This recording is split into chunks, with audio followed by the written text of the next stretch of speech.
Alice Berthiaud, professeure d'éducation physique. Ingrid Montenegro, secrétaire d'agence et permis d'entraîner. Well, now, they may be teachers, secretaries, customs officers, and so on, but when it comes to the weekend, they are jockeys.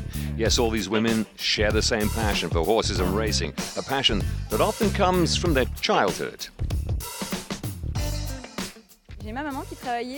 My mother was working on Parisian race courses, so when I was a little girl, I was always watching racing, and I developed a passion for it.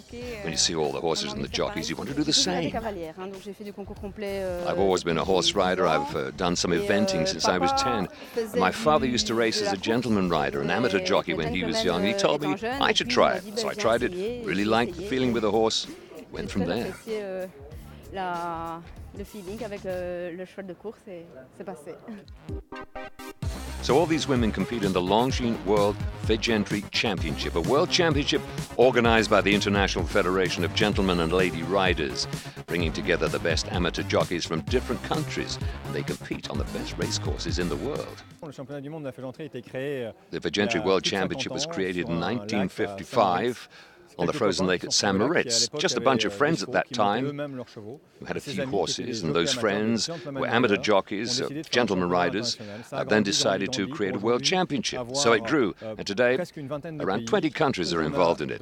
And in each country we have a club of amateur jockeys who choose one horseman and one horsewoman to represent their country for the whole year in the world championship. But it's also about values like elegance and friendship, and it's a breath of fresh air for the horse racing world.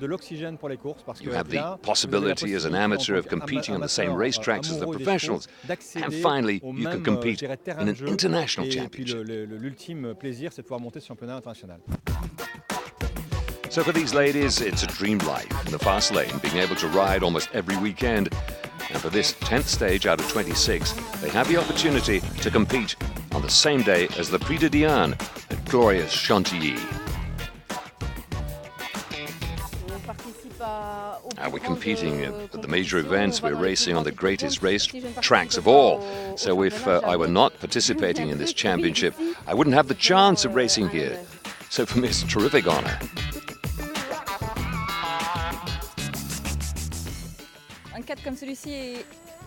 Being on this race course for a day like this is absolutely magic. We may not realize it yet, but with the crowds all around the day of the Prix de Diane, it's just unique. We all get on well, you know, it's a time of friendship with all the other girls, and I'm delighted that the trainers give us really good horses. There are a lot of us horsewomen, so it's a lot of horses, and they really do trust us. Well, traveling all around the world to feed their passion is not always without inconvenience, as you might imagine. They all have other activities. Some of them have children, so the balance is not always easy to find. Well, I have to ask for unpaid leave to take part in the Longines Fegentri World Championship. I always have a little kid, a 7-year-old, who's always telling me, "You leave me home alone." So it's complicated. It's hard sometimes.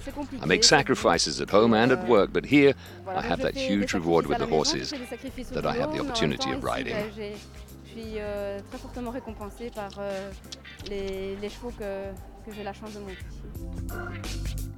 Ladies' races are separated from the men's races at the moment, but next year the ladies will have the opportunity to take on the gentlemen, as Fegentri is planning to organize a mixed race for the first time in its history.